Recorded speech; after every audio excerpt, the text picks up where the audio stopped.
Welcome to concept minds. कैसे हैं आप सभी लोग? मुझे उम्मीद है बहुत ही अच्छे होंगे। तो चलिए अपने इस एथिक्स सीरीज में आगे बढ़ते हैं एंड आज का टॉपिक है ब्यूरोक्रेटिक वर्क कल्चर। अभी हाल ही में आप लोगों ने एक न्यूज़ देखा होगा, it was very famous news कि अभी हमारी जो सेंट्रल मिनिस्ट्री है उनका बिल्डिंग चेंज किया गया है और उनके लिए नई बिल्डिंग बनाई गई है। उस नई बिल्डिंग के इनॉग्रेशन के बाद जब ब्यूरोक्रेट्स अंदर गए काम करने के लिए, अपने अपने ऑफिस में बैठने के लिए, तो उन्होंने देखा कि पहले जो उनका बंद केबिन होता था उसको रिप्लेस कर दिया गया है और उसके स्थान पर अब ओपन पैरेलल शीशे के ग्लास वाला केबिन बना दिया गया है। अब इसका मतलब है कि उस केबिन में जो भी बैठा हुआ है वह बाहर से भी विजिबल है कि वो आदमी क्या कर रहा है। अब इसको लेकर के जो हमारी ब्यूरोक्रेसी थी उसने विरोध करना शुरू कर दिया, नहीं नहीं, हम लोग इस ओपन केबिन में काम नहीं करेंगे, हम बंद केबिन में काम करेंगे। मतलब कि वो ये बात भूल गए कि now era has been change ना, अब यहां पर समय बदल चुका है, अब ट्रांसपेरेंसी ओपननेस का दौर आ चुका है and they are still resisting for the change. वो अभी भी उस परिवर्तन का विरोध कर रहे हैं। तो यही जानने वाले हैं हम कि हमारी ब्यूरोक्रेसी जो उनका वर्क कल्चर है वह खराब है, अच्छा है या प्रोग्रेसिव है, और अगर खराब है तो क्यों है, बुरा है तो क्यों है, एंड हम दुनिया के और देशों के वर्क कल्चर से इसका कंपैरिजन भी करने वाले हैं। साथ ही यह भी जानने वाले हैं कि why government work place skill innovation and motivation. हमारे यहाँ का जो वर्क प्लेस है, गवर्नमेंट ऑफिस है, वह इनोवेशन एंड मोटिवेशन को क्यों किल करता है, इन सबको भी जानने वाले हैं। तो सीधे चलिए टॉपिक में एंटर करते हैं एंड सबसे पहले जानते हैं what is bureaucratic work culture. Bureaucratic work culture is a set of practices, values and beliefs. किसी भी ऑफिस में कार्य करने का जो तरीका है, प्रैक्टिसेस है, जो मूल्य है एंड जो विश्वास है, उसी को सम्मिलित रूप से क्या कहा जाता है, वर्क कल्चर कहा जाता है।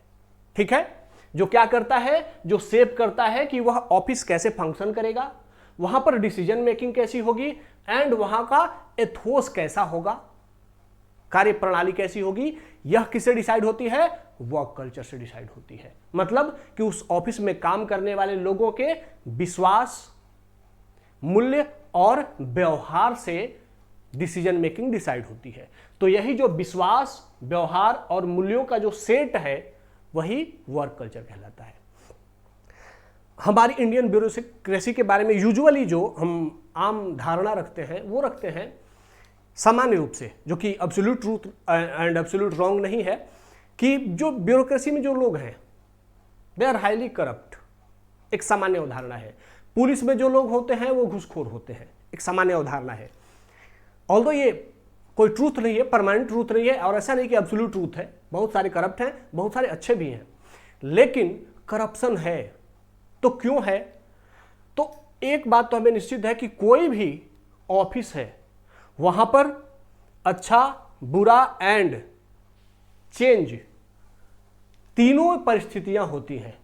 ऑफिस की जो वर्क कल्चर होती है उसमें कुछ अच्छाइयां भी होती हैं, कुछ बुराइयां भी होती हैं, और कुछ ऑफिस ऐसे होते हैं जो चेंज को अडॉप्ट भी कर रहे होते हैं। हर ऑफिस का यह ऐसा विभाग, ऐसा सिस्टम बना हुआ है। हमारे इंडियन जो ब्यूरोक्रेसी है उसका जो वर्क कल्चर है उसमें भी ये तीनों सेगमेंट्स शामिल हैं। तो सबसे पहले जानते हैं कि हमारी जो इंडियन ब्यूरोक्रेसी है उसमें, उसके वर्क कल्चर में अच्छा क्या है। सबसे पहली बात है कि हमारी जो ब्यूरोक्रेसी है वह रूल बाउंड डिसीजन लेती है। मतलब कि अपने मन से कोई डिसीजन नहीं लेना है। किसी भी ऑफिस में आप बैठे हुए हैं, गवर्नमेंट ऑफिस में, आपको जो रूल है उसी के अकॉर्डिंग डिसीजन लेना होता है। आप चाहते हुए भी अपने भाई भतीजा को मनरेगा में नौकरी नहीं दे सकते, पीएम आवास नहीं दे सकते। क्यों? क्योंकि वो क्राइटेरिया है, उस क्राइटेरिया को अगर वो फुलफिल करता है तभी दे पाएंगे। तो रूल बाउंड डिसीजन मेकिंग का ये जो कंसेप्ट है वो हमारी ब्यूरोक्रेसी का वो एक अच्छा कंसेप्ट है। ठीक है, अगला है न्यूट्रलिटी। हमारे यहाँ जो ब्यूरोक्रेसी है वहां पर कॉन्स्टिट्यूशनल न्यूट्रलिटी है। मतलब कि संविधान उनको कहता है कि B neutral with your opinions, don't favour any political ideas और पार्टीज। अगर आप ब्यूरोक्रेट्स हैं तो आप पर्सनल व्यू में कुछ भी हो, लेकिन जब आप ऑफिस में हो तो आपको किसी भी प्रकार का कोई पक्षपात नहीं करना है, ना तो राजनीतिक पक्षपात, ना भाई भतीजावाद, ना ही अपने किसी रिलेशन में किसी को फेवर करना। तो हमारी ब्यूरोक्रेसी का यह नेचर हमें दिखता है कि हमारी चाहे सेंटर हो या स्टेट्स हो, सरकारें बदलती हैं, लेकिन ब्यूरोक्रेसी, बदलती हुई सरकारों के लिए ऐसा कोई कंप्लेन नहीं होता है कि सरकार बदल गई तो वो कहती है कि देखो अब ब्यूरोक्रेसी हमारे ऑर्डर को फॉलो नहीं कर रही। ऐसा नहीं होता है। सरकार बदलती है तो हमारी ब्यूरोक्रेसी बदली हुई सरकार के ऑर्डर को भी फॉलो करती है और उसके अकॉर्डिंग क्या हो जाती है, अपने आप को न्यूट्रल रखती है। तो ये हमारे ब्यूरोक्रेसी का एक अच्छा पहलू है। Next one is pan India cadre mobility. हमारी ब्यूरोक्रेसी की एक और अच्छी बात यह भी है कि वो देश भर में कहीं भी उसको भेजा जाए और कहीं भी भेजा जा सकता है और वो काम करने के लिए वो स्वीकार भी करते हैं। अभी बहुत बार आप लोग सुनते हैं कि यहाँ दिल्ली से किसी को अंडमान निकोबार भेज दिया गया, किसी को जम्मू एंड कश्मीर भेज दिया गया, किसी को अरुणाचल प्रदेश भेज दिया गया या वहाँ से वापस बुला लिया गया। तो ये कैडर मोबिलिटी है जो हमारे ब्यूरोक्रेसी का जो ये वर्क कल्चर है वो देता है, क्या देता है, स्कोप देता है अपने आप को क्या करने का, एक्सप्लोर करने का, कि अलग अलग रीजन में अलग अलग सर्कमस्टांसेस में काम करने के लिए हमारी ब्यूरोक्रेसी क्या है, एडप्टिव है। ये बहुत अच्छी बात है। अगला है adoption of digital public infrastructure. हमारी ब्यूरोक्रेसी ने यह बहुत अच्छा काम किया है कि जब डिजिटल इंडिया मिशन आगे इवॉल्व हो रहा था तो उसके साथ साथ हमारी ब्यूरोक्रेसी ने भी डिजिटलाइजेशन को अडॉप्ट किया। एंड जो जैम ट्रिनिटी थी, जनधन, आधार एंड मोबाइल, इसको लेकर के हमारी ब्यूरोक्रेसी ने अच्छा काम किया है। और हमारी ब्यूरोक्रेसी भी, ऑफिसेस भी अब ऑनलाइन हो गए हैं। वहाँ पर आरटीआई फाइल करना हो तो ऑनलाइन फाइल कर सकते हैं, कोई एप्लीकेशन करना हो तो ऑनलाइन कर सकते हैं, और हमारी ब्यूरोक्रेसी उस ऑनलाइन एप्लीकेशन पर रिस्पॉन्स भी करती है। तो यह हमारी ब्यूरोक्रेसी का क्या है, अच्छा पहलू है। कुछ बुरा पहलू भी है हमारी ब्यूरोक्रेसी का कि उनके वर्क कल्चर में कुछ गलत चीज़ें भी शामिल है, जैसे ओवर सेंट्रलाइजेशन। आप सभी जानते हैं कि हमारे यहाँ जो ब्यूरोक्रेसी का कोर होता है, डिस्ट्रिक्ट एडमिनिस्ट्रेशन, उसमें आईएएस, आईपीएस जो भी अधिकारी होते हैं इंडियन फॉरेस्ट सर्विसेज के या जो भी, इन सब को सेंटर से अपॉइंट किया जाता है और सेंट्रल गवर्नमेंट ही इनको सर्विस से रिमूव कर सकती है। स्टेट गवर्नमेंट सिर्फ इनका मैनेजमेंट कर सकती है, इनको रूल, इनको सर्विस से नहीं हटा सकती। जबकि काम करना है स्टेट गवर्नमेंट के अंदर, लेकिन स्टेट गवर्नमेंट के पास पावर नहीं है उनको सर्विस से हटाने की। तो यह क्या दिखाता है कि काम कहीं और कर रहे हैं, लेकिन जो आपसे काम करवाने वाला है उसके पास आपको हटाने का पावर नहीं है। मतलब आप अच्छा काम करें, बुरा काम करें, उसको आपको टॉलरेट करना पड़ेगा। तो यह दिखाता है कि ओवर सेंट्रलाइजेशन है, ब्यूरोक्रेसी सेंट्रल गवर्नमेंट के ऑर्डर के अंडर में ज़्यादा काम करती है, स्टेट गवर्नमेंट से उनका डर कम होता है। तो ये जो ओवर सेंट्रलाइजेशन है ये क्या करता है, उनके पास बहुत अधिक पावर दे देता है और इसीलिए वो डरते नहीं हैं और पावर का मिसयूज करते हैं। Okay, next comes rigid hierarchy. देखो हमारे यहाँ हायरार्की जो बनी हुई है ब्यूरोक्रेसी की, वो इतनी रिजिड है कि अगर कोई ईमानदार ऑफिसर है, उसके ऊपर एक करप्ट ऑफिसर है, फिर भी इस ईमानदार ऑफिसर को उस करप्ट ऑफिसर से ऑर्डर लेना होगा। यह उस करप्ट ऑफिसर को बाईपास नहीं कर सकता। तो हमारे यहाँ जो रिजिड हायरार्की है यह भी क्या करती है, हमारे यहाँ डिसीजन मेकिंग जो वर्क कल्चर है उसको खराब बना देती है। Next comes file culture. हमारे यहाँ फाइल पड़ी हुई है, फाइल एक एक फाइल पढ़ो, उस पर साइन करो। आप वर्बल काम नहीं कर सकते, आपको फाइल पर ही काम करना होगा। यहां से फाइल वहां भेजो, वहां से फाइल वहां भेजो। मतलब वो फाइल कल्चर क्या करता है, डिसीजन मेकिंग को डिले कर देता है। कोई भी काम बहुत डिले हो जाता है। ये हमारी ब्यूरोक्रेसी का एक लैकनेस है, कमजोरी है, और यह फाइल कल्चर हमारे ब्यूरोक्रेसी के वर्क कल्चर का पार्ट है। Next is fear of audit. हमारी ब्यूरोक्रेसी में अभी जो आप लोगों ने महसूस किया है, देखा होगा, महसूस किया होगा कि पहले क्या होता था कि ब्यूरोक्रेसी में लोग डिसीजन लेते थे क्योंकि वो अकाउंटेबल नहीं थे। अगर गलत हो गया डिसीजन तो भी उनको पनिशमेंट नहीं दिया जाएगा। लेकिन आज क्या है, आज धीरे धीरे ट्रांसपेरेंसी का एज बढ़ रहा है और अगर कोई ब्यूरोक्रेसी या कोई ब्यूरोक्रेट्स गलत डिसीजन लेता है तो तुरंत ऑडिटिंग में उसकी सामने में आ जाती है कि इसने गलत डिसीजन लिया और तुरंत वो पकड़ा जाता है और उस पर एक्शन हो जाता है। अब ऐसे में जो ब्यूरोक्रेट्स हैं वो क्या कर रहे हैं, डिसीजन लेने से बच रहे हैं। कोई भी दिमाग में नया नया इनोवेशन आ रहा है, मन कर रहा है कि ये बहुत अच्छा काम मैं कर सकता था, लेकिन इस बात से डर रहे हैं कि अगर यह काम फेल हो गया तो ऑडिट में यह मेरी रिस्पॉन्सिबिलिटी आ जाएगी और मुझे पनिश किया जाएगा। तो जो वो ऑडिटिंग का फियर है वो क्या कर रहा है, इनको इनोवेटिव कार्य करने से रोक रहा है। ठीक है, अगला है ट्रांसफर एज इनफॉर्मल कंट्रोल। हमारे यहां आपने देखा होगा कि एक बहुत फेमस केस हुआ था दिल्ली में एक स्टेडियम था और वहां पर इवनिंग टाइम में स्टूडेंट्स जो स्पोर्ट्स पर्सन होते थे वो खेलने जाया करते थे, लेकिन 7 बजे के बाद वो स्टेडियम बंद कर दिया जाता था। क्यों?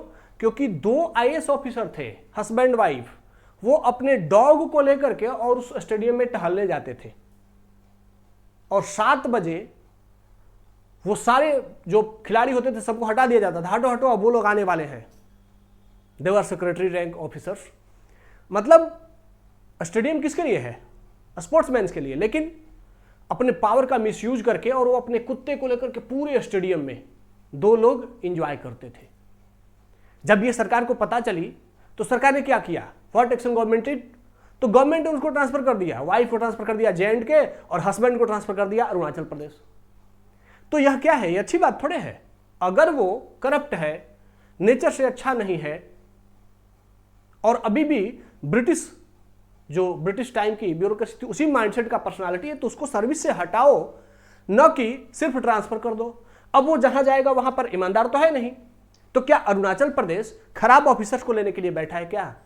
क्या जम्मू एंड कश्मीर खराब ऑफिसर्स को लेने के लिए बैठा है? क्या अंडमान निकोबार खराब ऑफिसर्स को लेने के लिए बैठा है? क्यों? तो पनिशमेंट के नाम पे उनको इन स्टेट्स में, इन क्षेत्रों में क्यों भेजा जाए? यह पनिशमेंट है क्या? नहीं। तो हमारे यहां भी पनिशमेंट का कल्चर क्या है कि भाई अगर वो गलती कर दे तो ट्रांसफर कर दो।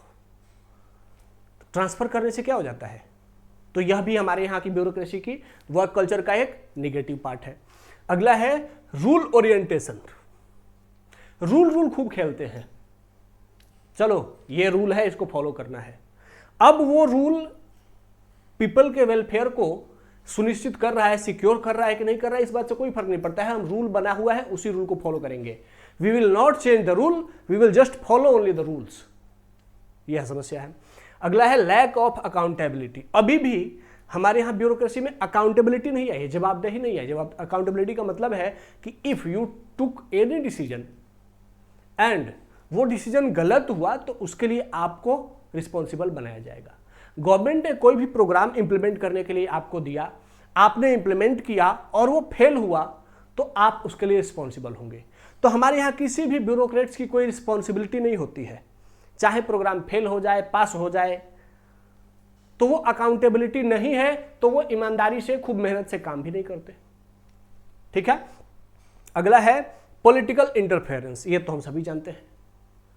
And next one is resistant to change, जो कि हम शुरू के एग्जांपल से देख चुके हैं कि जो भी चेंज होता है उसको हमारी ब्यूरोक्रेसी जल्दी एक्सेप्ट नहीं करती है, वो बस अपना पावर बनाए रखना चाहती है अपने पास। ये कुछ हमारे ब्यूरोक्रेसी का बैड वर्क कल्चर का पार्ट है। अब लेकिन ऐसा नहीं कि हमारी ब्यूरोक्रेसी चेंज ही नहीं हो रही है, इवॉल्व नहीं हो रही है। हमारी ब्यूरोक्रेसी भी इवॉल्व हो रही है विद टाइम। एंड वो जो इवॉल्वमेंट हो रहा है वो क्या हो रहा है कि अब हमारी bureaucracy from rule based to role based bureaucracy में कन्वर्ट हो रही है। आप लोगों ने एक आईएएस ऑफिसर का एग्जांपल सुना होगा, बहुत फेमस आईएएस ऑफिसर है, मणिपुर कैडर के आर्मस्ट्रॉन्ग पामे। इन्होंने देखा एक मणिपुर में जहां पर वो जॉब कर रहे थे, वहां पर लोगों को एक रीजन से दूसरे रीजन में जाने के लिए, एक शहर से दूसरे शहर में जाने के लिए या गांव से शहर में जाने के लिए रोड नहीं थी, सड़क नहीं थी। And there were mountains only, कोई भी सड़क नहीं, सिर्फ पहाड़ है। तो लोग अगर बीमार पड़ जाते थे तो हॉस्पिटल जाने में 8 घंटे 10 घंटे लग जाते थे और वो डेथ हो जाती थी। तो इस बात को इन्होंने महसूस किया as an district officer. Government से हेल्प मांगी, गवर्नमेंट हेल्प करने में हाथ खड़े कर दिया। गवर्नमेंट ने कहा कि मेरे पास उतने फंड नहीं है। इन्होंने कहा कि नहीं, as an IAS officer it is my duty, I have to play my role.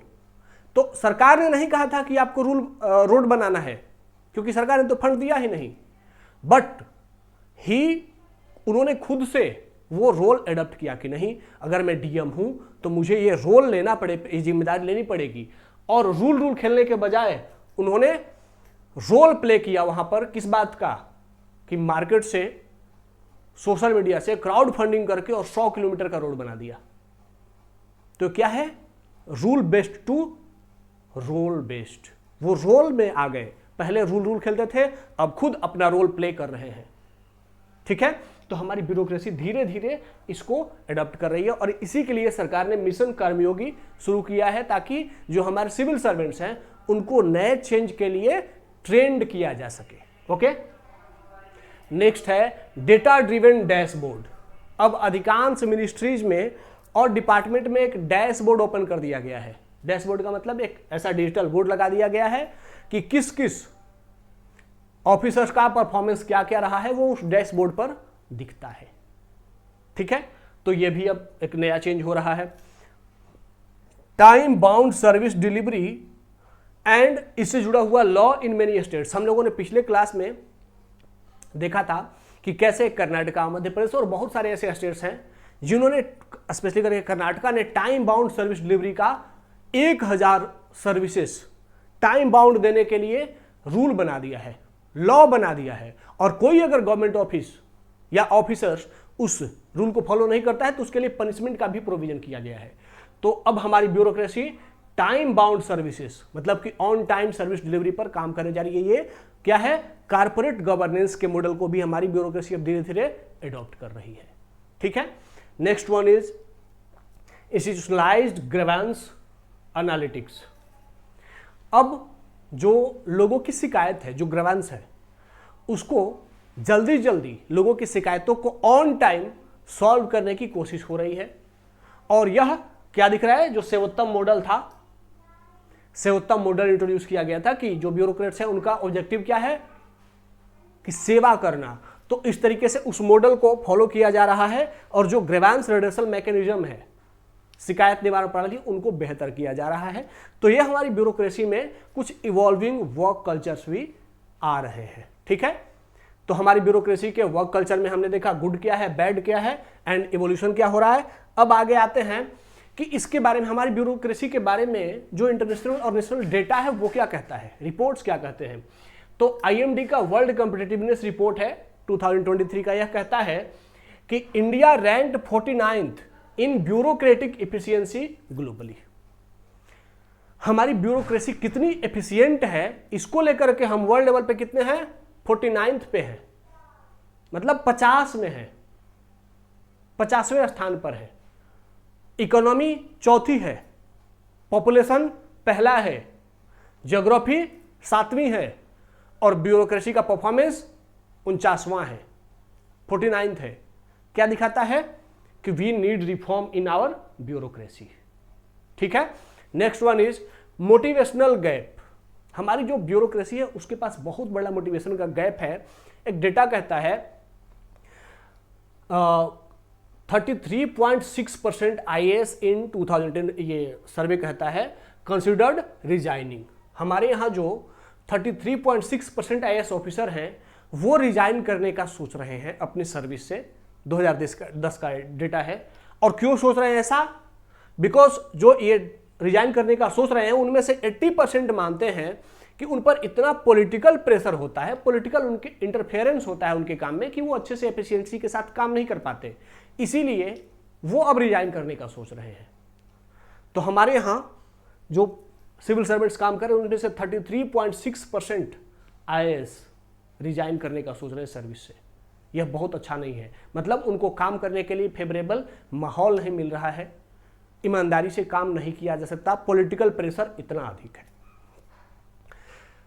हमारी जो ब्यूरोक्रेसी है उसमें से 73% ब्यूरोक्रेट्स ने कहा कि दे were frustrated at work place.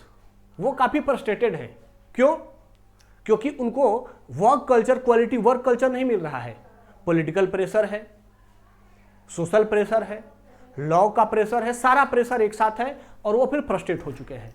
तो 73% of civil servants are frustrated.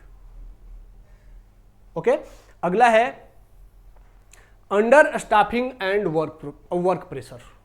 हमारे जैसे अंडर स्टाफिंग मतलब ब्यूरोक्रेसी जितनी चाहिए उतनी है नहीं। जैसे एक एग्जांपल दिया गया है कि उत्तर प्रदेश, यहां पर 42% IAS ऑफिसर्स की सीट खाली है। तो मतलब 42% मतलब आधा, लगभग आधा। तो आधा वर्कफोर्स के साथ हमारी ब्यूरोक्रेसी वहां पे काम कर रही है, तो वर्क का प्रेशर भी बहुत अधिक है। ठीक है, उसी तरीके से ओवरलोड एंड मीटिंग्स, हमारी ब्यूरोक्रेसी में मीटिंग खूब खेला जाता है। एक डेटा कहता है, IAS ऑफिसर्स रिपोर्ट क्या कहती है कि spending over 80% of time on meetings, हमारे जो ब्यूरोक्रेट्स हैं वो ऑफिस में अगर काम जितना करना है उसका 80% टाइम, 80% टाइम वो कहाँ देते हैं, मीटिंग में देते हैं। कभी CM का मीटिंग है, कभी इस मिनिस्ट्री का मीटिंग है, कभी इस विभाग का मीटिंग है, कभी उस विभाग की मीटिंग है। मतलब 80% उनका टाइम सिर्फ मीटिंग में चला जाता है एंड पेपर वर्क में, and less time for field work, और उनके पास फील्ड वर्क के लिए टाइम ही नहीं है। अब IAS ऑफिसर फील्ड में नहीं जाएगा तो लोगों की रियल प्रॉब्लम्स को कैसे देखेगा? लेकिन वो जा ही नहीं सकता, क्यों? क्योंकि उसको मीटिंग अटेंड करना है, उसको फाइल पे साइन करनी है। तो ये भी हमारे ब्यूरोक्रेसी का एक प्रॉब्लम है। ठीक है, IAS ऑफिसर्स रिपोर्ट ऐसा कहता है। अब इसका इंपैक्ट क्या हो रहा है? इसका इंपैक्ट हो रहा है कि डिले सर्विस डिलीवरी, हमारी bureaucracy on time service delivery नहीं कर पा रही है। नेक्स्ट, जनरलाइज्ड अप्रोच, अब वो स्मार्टनेस के साथ, क्वालिटी के साथ परफॉर्म नहीं कर रही है, वो सिर्फ जनरल काम कर रही है, क्योंकि 80% टाइम तो वो मीटिंग में दे रही है, फाइल रीड करने में दे रही है, और काम भी करना है।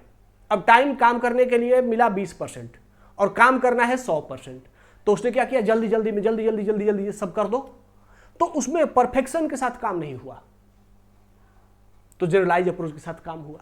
Next one is erosion of public trust, अब टाइम ही नहीं है पब्लिक के साथ मीटिंग करने का, पब्लिक के साथ डीलिंग करने का, तो पब्लिक का ट्रस्ट तो अपने आप कम हो जाएगा। पब्लिक को लगेगा कि ब्यूरोक्रेसी सिर्फ ऑफिस में रहती है, वो तो हमारे बीच कभी आते नहीं है, तो हम उनको क्या जानते हैं, वो लोग सिर्फ ऑफिस वाले लोग हैं, तो उनके ऊपर ट्रस्ट नहीं होता।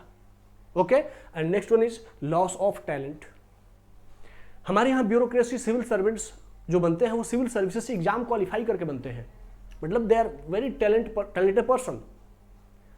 प्रीलिम्स मेंस इंटरव्यू क्वालिफाई करने के बाद, हाई क्वालिटी ट्रेनिंग के बाद वो सर्विसेज में जाते हैं, और उनकी सर्विस का ज़्यादा टाइम उनको मीटिंग में और फाइल साइन करने में बीत जाता है, तो क्या है, उनके टैलेंट का वेस्टेज हो जाता है। तो ये हमारी ब्यूरोक्रेसी के वर्क कल्चर का प्रॉब्लम है। लेकिन इसका मतलब यह नहीं है कि हमारी ब्यूरोक्रेसी सब कुछ खराब ही हो रहा है। We are doing some good things also, and grievance redressal, लोगों की जो समस्याएं हैं उसके समाधान में हमारी ब्यूरोक्रेसी का परफॉर्मेंस कैसा है उसको देखते हैं।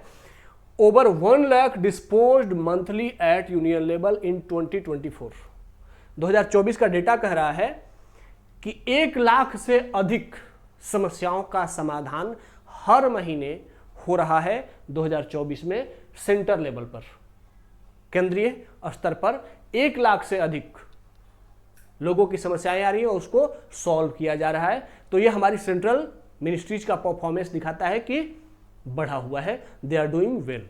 Okay, and average disposal time 2 weeks, अगर आप सेंट्रल मिनिस्ट्री से या सेंट्रल गवर्नमेंट से कोई कंप्लेन करते हैं तो देयर इज पॉसिबिलिटी कि विद इन 2 वीक्स आपका काम हो जाएगा। तो ये क्या दिखाता है कि टाइम भी अच्छा हुआ है, एफिशिएंट टाइम के साथ, एफिशिएंसी के साथ हमारी सेंट्रल ब्यूरोक्रेसी अच्छा काम कर रही है।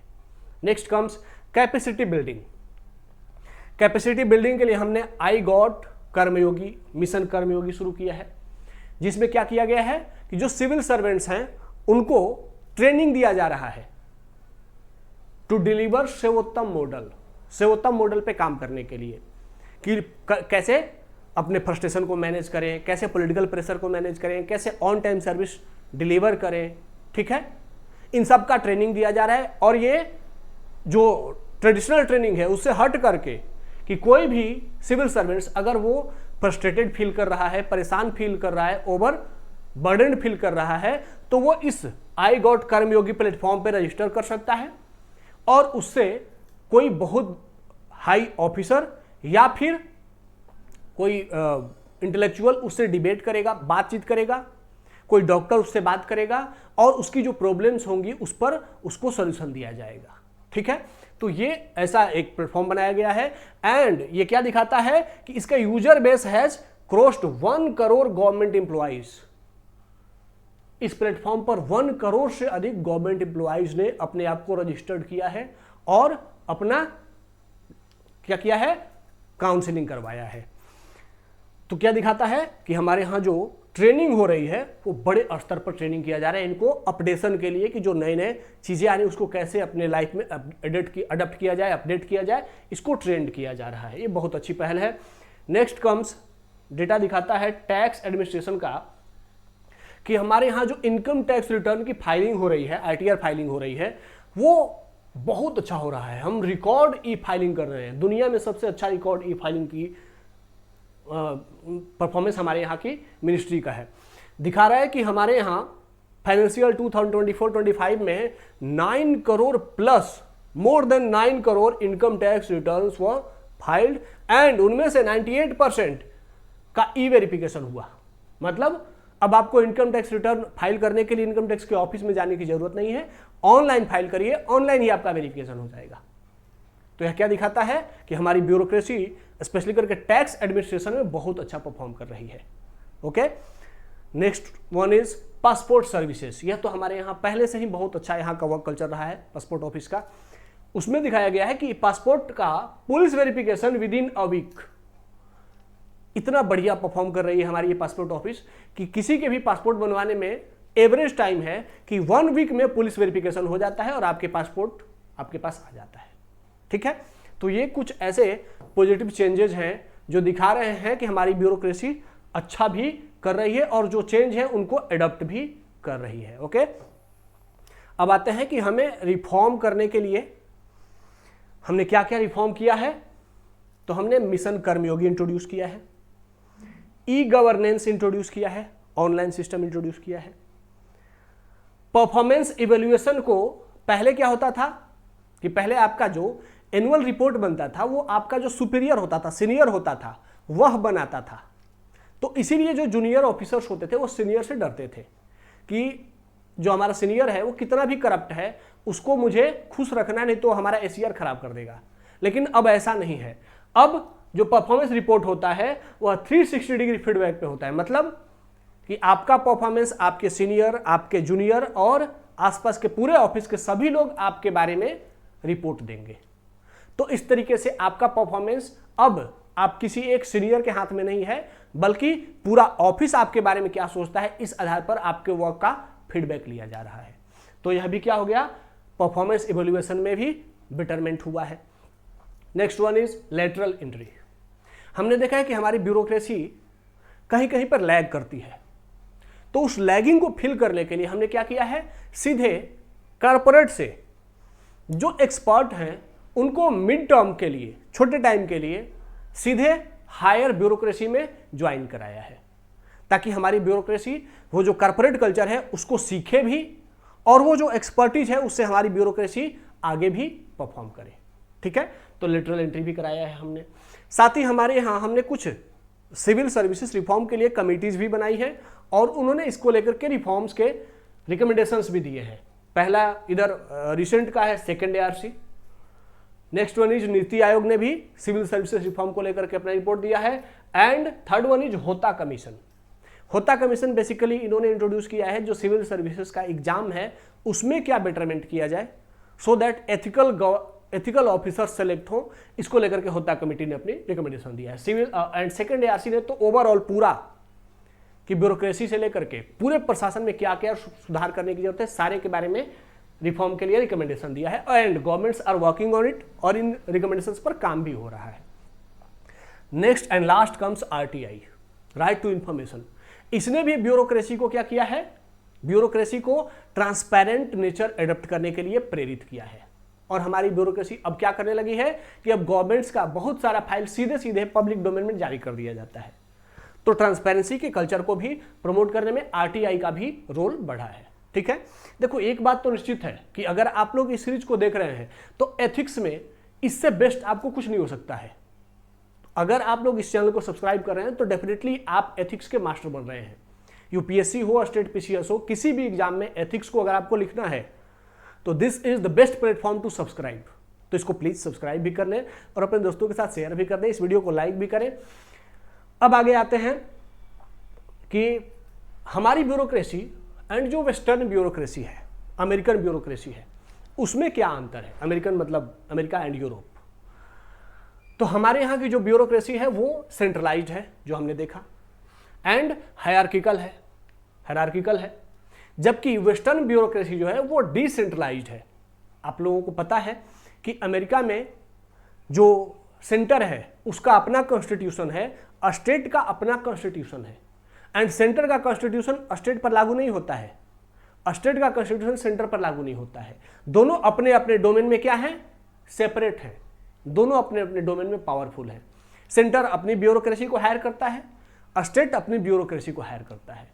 तो वहां पर ब्यूरोक्रेसी कैसी है, डिसेंट्रलाइज्ड है, ठीक है, एंड इनोवेटिव है।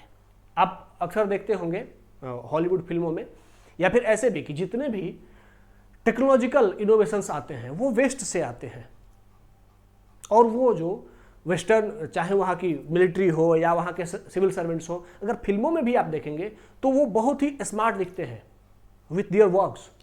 उनके पास हाई क्वालिटी की टेक्नोलॉजी होती है, उनकी एफिशिएंसी भी बहुत अच्छी होती है, अकेले मिशन पर निकल जाते हैं।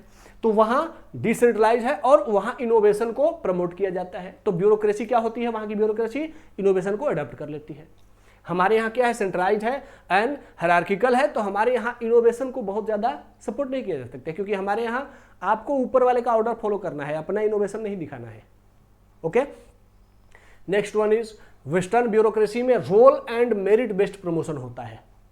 आपका परफॉर्मेंस कैसा है उसके अकॉर्डिंग आपको प्रमोशन होता है। जैसे ब्राजील में जो सिविल सर्वेंट्स होते हैं उनको सिर्फ 60% सैलरी ही फिक्स होती है। आपकी सैलरी अगर 100 रुपये है, सपोज करो 1 लाख है, तो आपको सिर्फ 60,000 रुपये का सैलरी मिलेगा, बाकी का 40,000 आपके परफॉर्मेंस पर मिलेगा।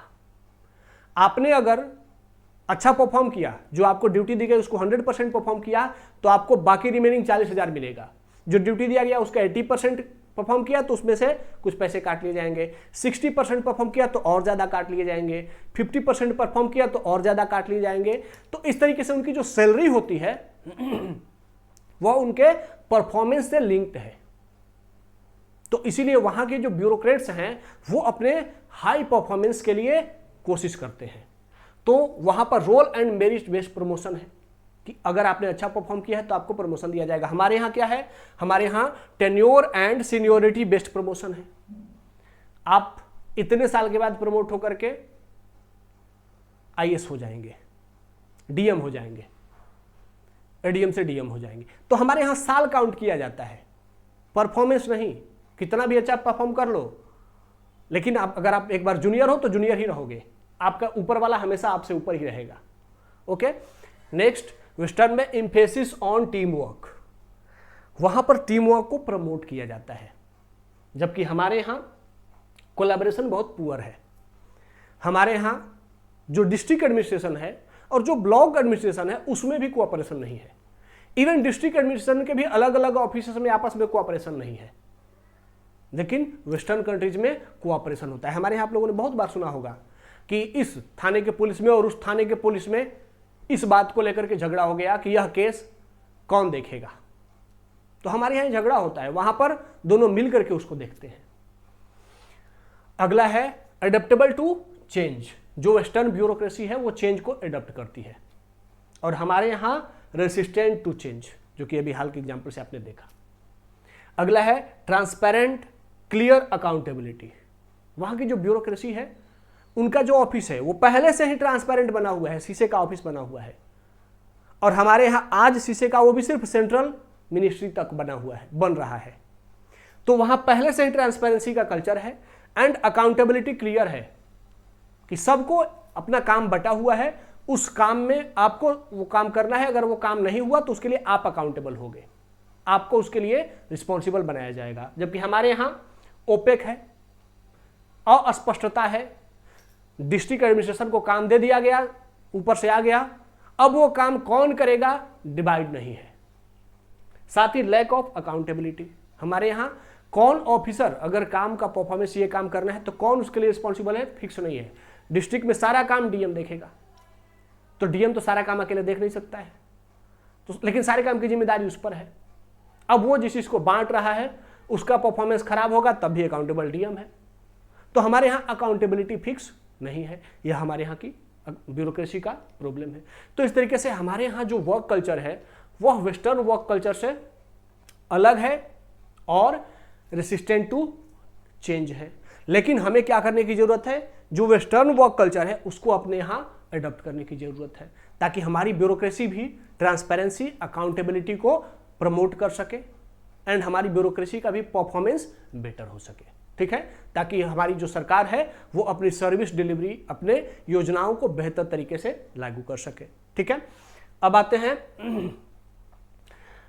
कुछ कोटेशंस हैं, जैसे वुड्रो विल्सन ने कहा है कि the bureaucracy is the permanent government. Bureaucracy ही सरकार है, वुड्रो विल्सन कहते हैं, and it is very true.